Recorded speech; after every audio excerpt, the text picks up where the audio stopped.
My next question is कि ये जो वजाइनल डिस्चार्ज होता है, दैट वाइट स्टिकी लिक्विड, ये नॉर्मल है या फिर कोई साइन है? और जिन्हें ये डिस्चार्ज होता है या ज़्यादा होता है वो क्या कर सकते हैं सो दैट हाइजीन मेंटेन्ड रहे? Is there anything they need to do specifically for it? And कई बार कई लोगों को फाउल स्मेल की भी प्रॉब्लम होती है डिस्चार्ज से, which is not very comfortable. So क्या करना चाहिए उस सिनारियो में? तो नॉर्मली क्या होता है, फीमेल का मेंस्ट्रुअल साइकिल होता है, okay, which could वेराई from 20 to 37 days का विंडो.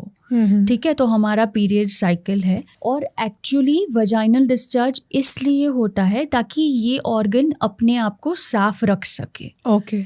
ठीक है. ओके. सेकेंड इसका रीज़न ये होता है कि इससे हमें पता चले कि हमारे हार्मोन्स कैसे चेंज होते हैं, जो मैं अभी बताऊंगी आपको 1 मिनट में. और तीसरा इसका रीज़न ये होता है कि जब आप इंटीमेसी में इंडल्ज कर रहे हो तो it acts as a lubricant. Oh, natural lubricant. Okay. तो ये 3 रीज़न होते हैं. ओके. अभी वजाइनल डिस्चार्ज नॉर्मल कब होता है? तो समझो कि जैसे हमारा मेंस्ट्रुअल साइकिल है, उसके 4 अलग अलग फेजेस है. फर्स्ट फेज हमारा होता है पीरियड्स. तो क्योंकि पीरियड्स के दौरान हमारा मेंस्ट्रुअल ब्लड आ रहा है तो उसकी वजह से वाइट डिस्चार्ज नहीं आएगा, या आएगा तो भी बहुत थोड़ा अमाउंट होगा. ओके.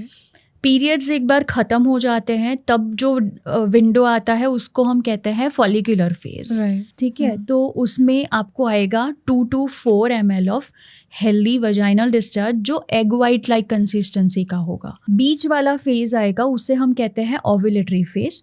ओव्यूलेटरी फेज में हमारा एग रिलीज होता है. ठीक है. तो एग रिलीज होता है, उस दौरान बॉडी के हिसाब से वी हैव टू इंटीमेट ताकि हम बच्चा पैदा कर सके. राइट. ठीक है. तो उस दौरान आपका सेक्स ड्राइव भी ज़्यादा होता है, इररिस्पेक्टिव आपकी शादी हुई है नहीं हुई है, व्हाटएवर. तो ओव्यूलेटरी फेज में वो डिस्चार्ज का अमाउंट ज़्यादा होगा. ओके. ठीक है, क्योंकि वो it acts as a natural lubricant. Okay. एक बारी ओव्यूलेशन हो जाता है, उसके बाद जो फेज होगा उसे हम कहते हैं ल्यूटियल फेज. ओके, मतलब पीरियड्स से पहले का फेज, 7 से 10 दिन पहले का. उसमें if you hold the vaginal discharge between your thumb and finger, या अगर आप टिश्यू से वाइप करते हो तो it will become a string like appearance. Okay. तो ये जो चीज़ होती है हर हफ्ते ही चेंज होना, उसे हम नॉर्मल वजाइनल डिस्चार्ज कहते हैं. ये अगर हो रहा है तो ये नॉर्मल है, इसमें कुछ घबराने की, टेंशन लेने की, परेशान होने की ज़रूरत नहीं है.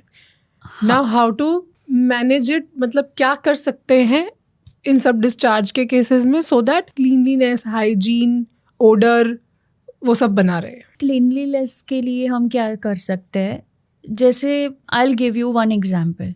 ये हमारा मुंह है, ठीक है, inside which we have teeth and tongue, okay, and saliva flows naturally all throughout the day. सिर्फ रात को ही नहीं फ्लो होता है. तो मैंने कभी ये सोचा है, या आपने कभी ये सोचा है कि मैं क्या करूं कि जिससे मेरा सलाइवा ना आए, मेरा मुंह ड्राई ही रहे? ओके. तो अगर मैंने ये नहीं सोचा है, या सेकेंड चीज़ आप बोलोगे कि आपकी आईज की बात करें तो your eyes remains lubricated all through out.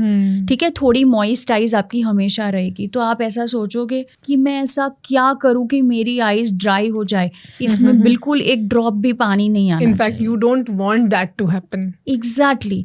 तो आप ये क्यों सोच रहे हो कि वजाइना से भी डिस्चार्ज नहीं ही आना चाहिए? वो आएगा क्योंकि जैसे ये ऑर्गन की और ये ऑर्गन की नॉर्मल फिजियोलॉजी है, ये ऑर्गन और ये ऑर्गन का नॉर्मल फंक्शन है, वैसे ही वजाइना का भी फंक्शन है. राइट. ओके. हाउएवर, अगर बहुत ज़्यादा डिस्चार्ज होता है या रूटीन हाइजीन के लिए, what you can do is you can wash it properly with a normal water upside down 2 से 3 बार in a day. Okay, that is the first thing. Second thing, synthetic underwears आप मत पहनो. Okay, क्योंकि वो discharge hold करके रखता है और फिर आपको बहुत ज़्यादा वेटनेस फील होगी. तीसरी चीज़ जो है, बहुत टाइट स्नग कपड़े मत पहनो, क्योंकि फिर आपको ऐसा लगेगा कि पसीना और सब कुछ इकट्ठा हो रहा है. चौथी चीज़ जो है वो है, आप टिश्यू पेपर यूज़ कर सकते हो अपसाइड डाउन. ठीक है. तो ये बेसिक हाइजीन के मेजर्स हैं. डिस्चार्ज के केस में वो कौन से साइंस हैं या कौन से रेड अलर्ट्स हैं जिससे पता चलता है कि अब आपको डॉक्टर के पास जाना चाहिए? So we have a specific type of a breath depending upon how we had brushed our teeth और हम क्या Yes, खा रहे हैं. right. We have our body's own odor. Right, ठीक है. right. वैसे ही वजाइना का भी odor होता है. So Okay. that is not gonna smell like butterflies and lilies and roses and perfume. अगर आपको ऐसा लगता है कि नहीं बहुत ज़्यादा strong smell आ रही है, साथ में itching है, बहुत ही ज़्यादा discharge है, या Okay. मछली जैसी smell आ रही है, या दही जैसा discharge है, तो ऐसे situation में हम ऐसा सोच सकते हैं कि शायद infection है.